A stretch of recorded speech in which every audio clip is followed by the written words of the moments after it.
The Yuma County Library District provides activities and resources at its branches for people of all ages. Events include story time, citizenship classes, bilingual programs, crafts, author talks, and more. For more information about the activities and calendar of events, plus other in-person and online resources, visit yumalibrary.org. I use KAWC almost on a daily basis in my car. It's the background for chores around my house. And I go to the website and look for stories that are of interest, and I listen to podcasts. I look to the news on NPR because I'm looking for something beyond the headline or a soundbite or a gotcha moment. I really want news that shows me sort of the multiple dimensions of a story, that seeks information from multiple sources and doesn't tell me how to think. It just presents the issues. And I really appreciate that. Being a sustaining member of a service like KAWC takes the mystery out of it for me. So I know that I am supporting every month. I also know that I don't have to remember to sit down and write a check at the end of the year or a budget for a check at the end of the year, right? It's kind of coming out of my account every month. And that makes me feel a little bit like I'm part of the team. I'm Lori Stoft from Arizona Western College, and I'm a proud supporter of KAWC Yuma.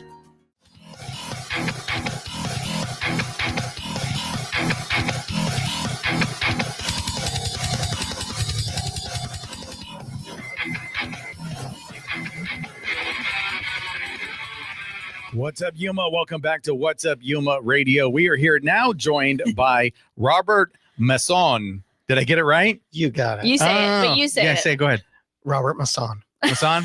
No, yeah, you don't have to say it like it's French. Like, yeah, you got to say it like it's French. Come on. Masson. Masson. Is it French, really? It is. My dad's 13th generation French Canadian. Oh, right on. Okay. And so we always like to get to know our guests before we get into the meat of everything. So how did you end up here in Yuma? Well, Ronnie, Johnny, first of all, thank you for having me on the show Thanks here. for coming. It's a very exciting day to be here. Very exciting day to be here on campus for the Salsa Festival going on. Yeah. So, and then, okay, like I should actually start with why you're here on campus too, because you work for I'm going to get this right, U of A, Yuma County Cooperative Extension. That's right. That's right. Okay. So first, let's explain what that is, and then we'll go back into how you ended up here. Sure. So Cooperative Extension is the branch of the University of Arizona that extends the resources of the university out into the community.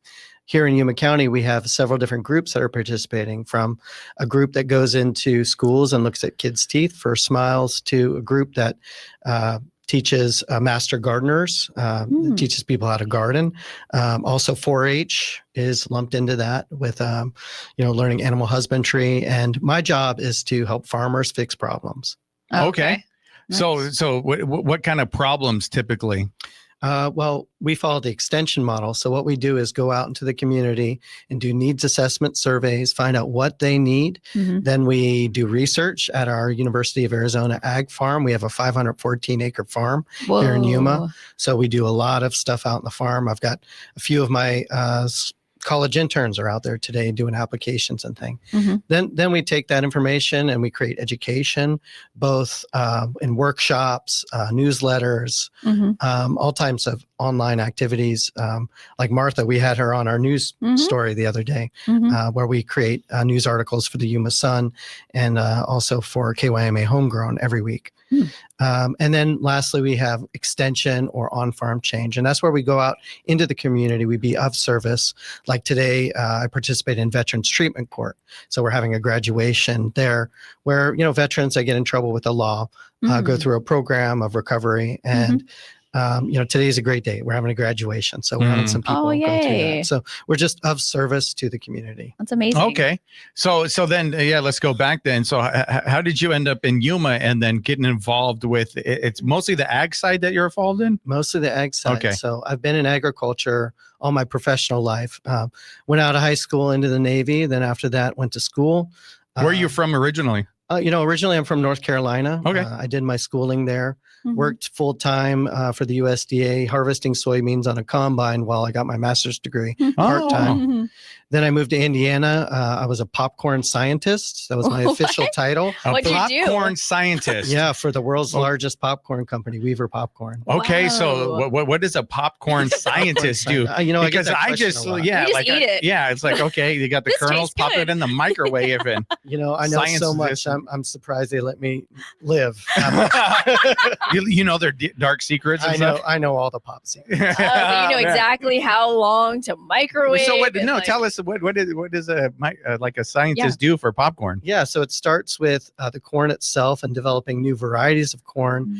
There's a specific test that they like to use. It's called the metric weight volume test, or NWVT test. Mhm. And with that test, they have a laboratory popcorn popping machine that's calibrated by the Creeders Company in Chicago, which I've Mhm. seen the granddaddy popper. That Wow. How big is it? It's it's the size of a telephone booth. Whoa. So you put in 250 grams of corn, a half cup of oil, you pop it 480 degrees, and you dump it into a graduated cylinder, and you see popping expansion. Whoa. So the idea is if they sell popcorn by the 50-pound bag, and then movie theaters pop it and sell it by the bucket. So Mm. one's a weight thing, one's a volume thing. So if you could get more buckets out of the same amount of corn, you profit. Exactly. So hybrid research, R&D, flavor development, texture development, figuring out what is a good bite in popcorn, looking at that. Then quality assurance, there's a lot of grain bin conditioning, dealing with the insects that want to eat the corn in the grain bin, making sure that the corn is conditioned to the proper moisture content. It has to be plus and minus 1% moisture, from 13 to 14% moisture for it to pop properly. If it's too wet, it will rot. If it's too dry, Yes. it won't pop properly. Wow, this is amazing. Yeah, I'm so fascinated Me right too. now. I'm just like, Yeah, keep going. Yeah. Every time I go to the movie theater, I eat Mhm. absolutely too much popcorn. Like, so whatever you get, you There's scientists not have such a cooked up. thing. It's addictive. It's Whatever you're putting it in It's is like working. I never drink soda ever, but like if I go to the movies, I You have have to one, have yeah. something, because it's like I'm going between the popcorn and the this and that, and then it's like, oh, you scientists, you've got me. You probably Yeah. can't talk about it. Any of like the worst flavors you guys tried to make? Oh my. Like a horrible one that did not work well. Well, I'll tell you what's amazing is these flavor companies, most of which are coming out of New Jersey, and they're Mhm. like in the perfume industry. Oh. They came and they filled those little ketchup containers with the tops on them, like with clear liquids, Uh-huh. and they would pass them around the table. And they said, "Here's our new aged white cheddar," and you'd open it up, taste it, and it's Tastes aged like white. it. And they'd say, "Here's our new." Caramel corn. Here's some fantasy flavors. Here's root beer. Here's bubble gum. Whoa. Here's animalic. And it's like, what's animalic? Animalic. It smells like goat. So the animal. Okay. Yeah, it smells like goat. Okay. And they were saying, if you make a cheese and just put a little bit of this in it, it adds to its authenticity. Whoa. So it is amazing what's out there, and the Wow. magic that Seriously. food scientists have. So cooked up. okay, so why did you leave the popcorn industry? Well, great question. I came down to Yuma and I visited, and I saw the beautiful agricultural fields we had, the lettuce upon lettuce, the spring mix with the purples and the Mhm. light greens and the dark greens. It is And I beautiful, fell in isn't it? love. Yeah. It is gorgeous. It doesn't get better in agriculture than it does in Yuma. Wow. I Mhm. fell in love. And so I took a job with a company here named RD for Ag, or Research Design for Agriculture. Mhm. They're a private company that does contract research. So basically, they're mercenary scientists or pirate scientists taking jobs and doing science and giving it back to companies. Hmm. Did that for a few years, and then got this job with Yuma County Cooperative Extension, where I can do science and connect with the community. And give So back. So what year was that when you ended up coming to Yuma? that was maybe 2014. About But I- 2014. yeah. You've been here a while. Yeah. You're a human. Yeah. Thank you. Thank you. It's a compliment to Hey, him. He's Yuma like, strong. yeah. So when you were Right. young, did you know that you wanted to go into ag? Is that I did. Yeah. Ooh. I did a lot of gardening with my family. Oh, and okay. Cool. Just really enjoyed it. And I did the FFA in high school. Mm. gotcha? I lived in Charlotte at the time. It was an urban FFA. So we did more horticulture, plant Mhm. identification, less about the farming part. But then, Because do they have farms over there? Is it? We do. Yeah, we do have farms. They grow a lot of tobacco in Okay. North Gotcha. Carolina, but they also grow a lot of corn, soybeans. It's the number one producer of They sweet use- potatoes in the Oh, nation. wow. So it is a diversified crops. Mhm. A lot different than what we do here. You have a garden, Johnny? Do I have a garden? No, I would like to at one point, Yeah. at some point. But no, I Me don't. neither. I just kill everything. Me I too. need somebody like him to show up and Just come take care of my plants. yeah. Hey, Yeah. well, big plug for Janine Lane and the Master Gardeners Association here in Oh. Yuma. If you Uh-huh. want to learn more Mhm. about gardening here, join that club. And they have great certifications, and they teach a lot of the snowbirds how to garden here in Oh, Yuma. okay. So Yeah. So as at a young age, you were wanting to go in this field, and I'm going to ask you a question right now. Did you want to go into spinach? Because I see your tattoo right here. Either you're a Popeye fan, or you wanted to work somehow in spinach, or maybe a little bit of both. That's funny because when you were at the bathroom, Martha off air was like, ask him about his tattoo. Oh, okay. So here we go. Which one though? There you have multiple. Well, yeah, there you go. So I was in the Navy for 5 years, so I am a big Popeye Oh, fan. yeah, Oh. Sailor Man, yeah, and Popeye. now I grow spinach, and spinach you really? is such an amazing crop. Yeah. Spinica oleracea is the botanical name of it. Uh-huh. And it's a great crop for so many different reasons, for its nutritional value, and also that it uses the least amount of water out of all the leafy Oh. green crops that we grow here in Yuma. That's So neat. it's a poster child of the types of crops I believe we should be growing everywhere here in the region. Gotcha. So more spinach because it's Less more water. adaptive to what we have here naturally. Less water, Yeah. right?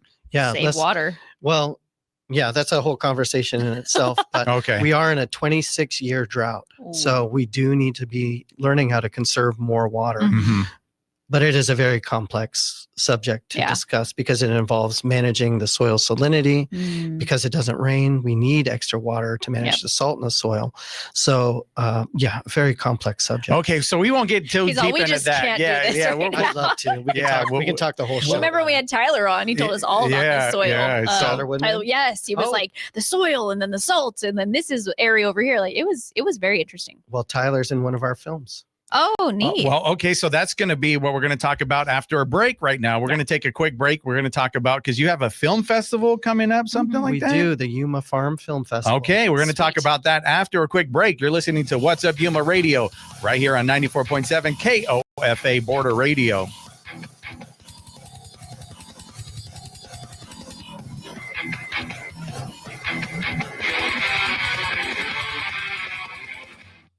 What's Up Yuma is sponsored by Yuma and Imperial Valley Wealth Management, offering listeners a one-on-one, no-obligation consultation to review their current financial affairs and provide strategies for meeting future goals. More at yivwm.com. Investment advisory services offered through CWM LLC and SEC registered investment advisor.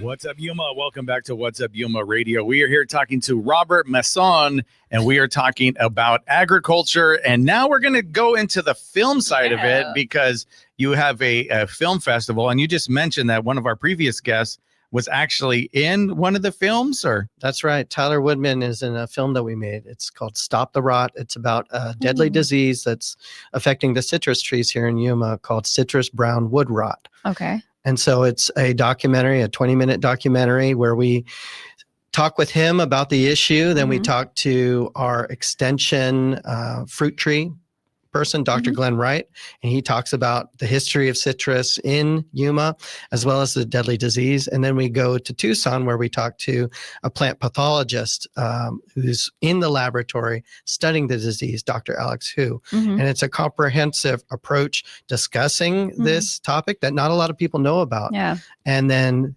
discussing how we're all going to work together to try to find a solution to the Wow. problem. So this is it like a new thing that kind of popped up, or how does that? Yeah. So there's a disease on mesquite trees that's just blowing in the wind. And Oh. whenever a citrus tree has a wound on it, Mhm. those spores land on it and Mm. basically rot the wood from the Wow. outside out, Okay. causing the tree to collapse. Oh and my so goodness. if you're driving around orchards in Yuma and you see there are trees that are green and beautiful, but they Mhm. have one branch that's just brown and the leaves are still intact, it's got the citrus brown wood rot disease. And so you guys there's no cure yet. There's no cure. They just have to be very aggressive with pruning, and they have to burn that diseased wood. Oh my goodness. And if they're not on top of it, they're going to lose a whole orchard in a year or two. Jeez, oh, wow. Very serious. So that's one of the films. And then what else is it? We have a series of films. We have some films from the Greater Yuma Economic Development Corporation, some of their award-winning films that they have, such as Why Greater Yuma, to showcase why businesses should come to Yuma, and then some ag tech films. Some things with YCETA, Yuma Center of Excellence with Desert Agriculture, promoting a lot of the ag tech events that they're doing, the broadband network. So all the agricultural fields in Yuma. So everybody's on the same comms, cool. right? And we're having an ag tech event at the Yuma Agricultural Center on November 13th, where you can meet them and discuss these specific things with them. But this is the Greater Yuma Economic Development film that they created to promote these types these activities. We're also going to have a movie about Dr. John Palumbo, who is an entomologist that was with us, and he was a legend, and he passed away in May, and the whole farming community loved him so much. And so we're going to offer some tributes to him. We're going to look at a new app in integrated pest management that the pest control advisors, the people who look at fields, can use to identify what chemicals have been sprayed in the fields around them, so that they can make better selections to not lose their efficacy. And we just filmed that at Crazy Earl's this week. So we're trying different things. Okay. We're trying to be creative. Like you were filming there, as a discussion? Interviews? Yeah, no spoilers, but we want to talk to PCAs about the issue in a commonly accepted way, and testimonials, but in that playing pool and doing that kind of thing. So do you guys have real quick, do you guys have like a film team? Like right outside of this office is the AWC film. I was actually talking to Jer, one of the new guy over here. He's only been here since September. But do you have a team like that kind of goes out and films these things, or what? We have a staff videographer. His name is Don Dinwiddie. He used to work in media productions and the television news. Then he moved over to YPG, where he filmed explosions out of helicopters in slow motion. Retired out of there, started a security company with video cameras and things like that. And now he's with us, and he is epic. He is so good at doing it. That's Yesterday, we were at Bloom Farms over in Roll, and we were filming with them on laser leveling and that process, because we're making something called a master irrigator program, where that's a whole story in itself. But we're creating educational resources for irrigators, because Yuma irrigators control 18% of the fresh water in the state. Oh my goodness. It goes through their hands, and there's no formal training for them. Oh, no. So we are creating training for these groups that in a 26-year drought really have minimal support. So we want to give them these supports by creating lessons, by offering certificate programs, by building that community into something bigger than it is. So real quick, because you mentioned the year 26 years. What does that mean? Because obviously we've had rain, right? My house just got flooded recently. But so what does that mean in your terms, like when you say drought? Yeah, I wish that rain was put into the Colorado River reservoir system. But last year, and in one of our films, we cover this. Last year, the Colorado River was at 42% capacity. All that water behind the dam was at 42%. So the water behind the dam is at that. Okay. Right now it is at 37%. So just in a year, we've dropped 5 points. So we're in a drought. It is over allocated. We are using more money than what's in the bank, not money, but water. And so we are going into deficit. And so we are really facing some challenges. Some of the movies that we have, one is a film that Yuma Fresh Vegetable Association made on Yuma ag water. It's called The Winter Salad Bowl, and it touches on that, how important water is, and how we use it very efficiently here in Yuma, and it's very profitable here in Yuma. So we touch on that. And then we roll into commercial about the Master Irrigator Program. And lastly, a film that we created that we're calling an educational adventure movie, a climate fiction movie, where there is no Colorado River, where the Colorado River dries. Wow. And we have to use irrigation efficiency improvements to survive. It's a climate fiction movie. Yeah. You're like, it's not real, people. But somebody wrote could it? be. Somebody wrote this? I was a screenwriter. You were a behind it. screenwriter. Oh, wow. And it's a 56-minute movie. It was kicked up all the way to the top of administration. They said, wow. we love your movie, but we're worried that this is going to scare people. Yeah. So you can self-publish this movie, but it cannot bear the U of A logo. Okay. So if you want to see this outlawed movie, Banned in Banned 30 movie. countries. No.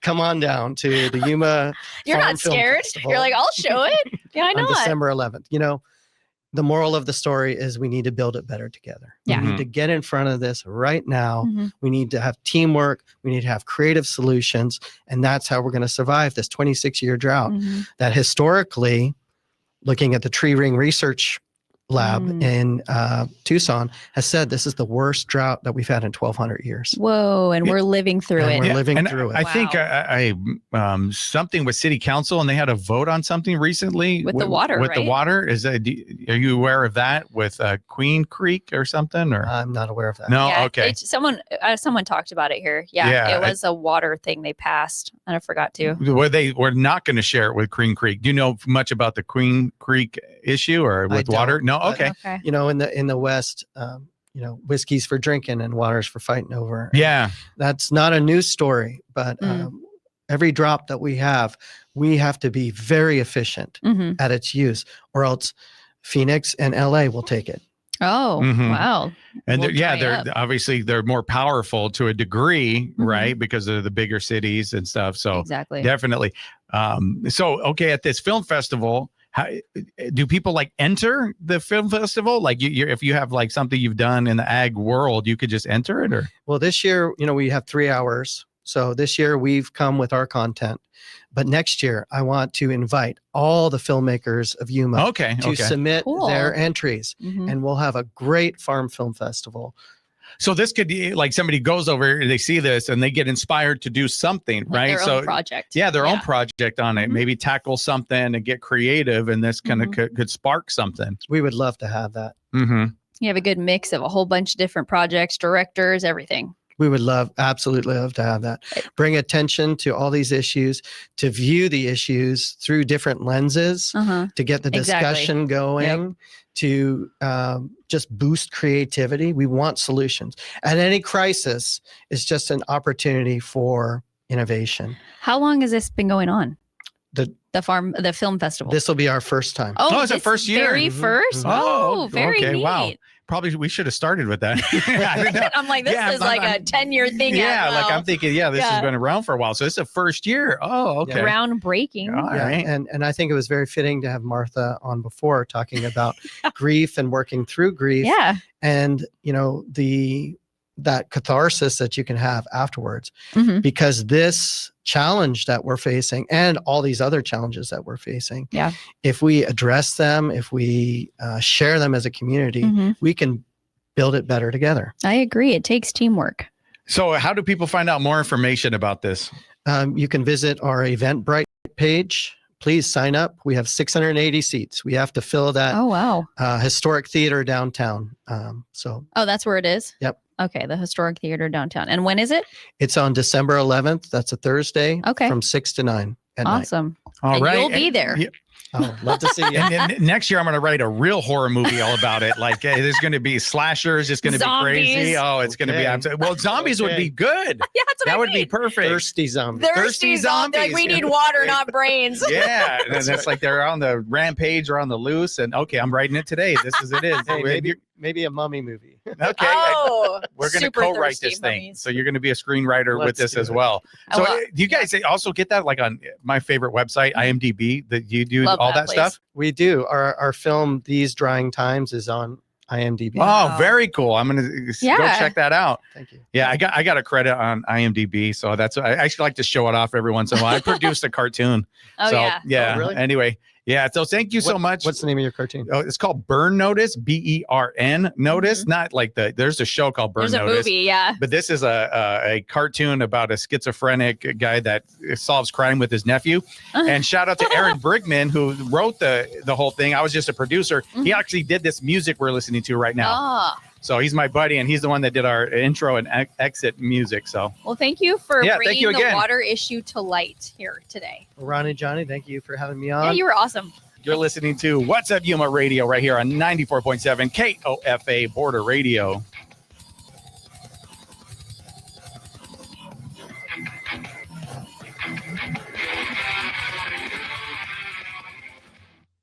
What's Up Yuma with Johnny Porter is sponsored by Yuma and Imperial Valley Wealth Management, offering solutions for those who value financial planning. YIVWM.com.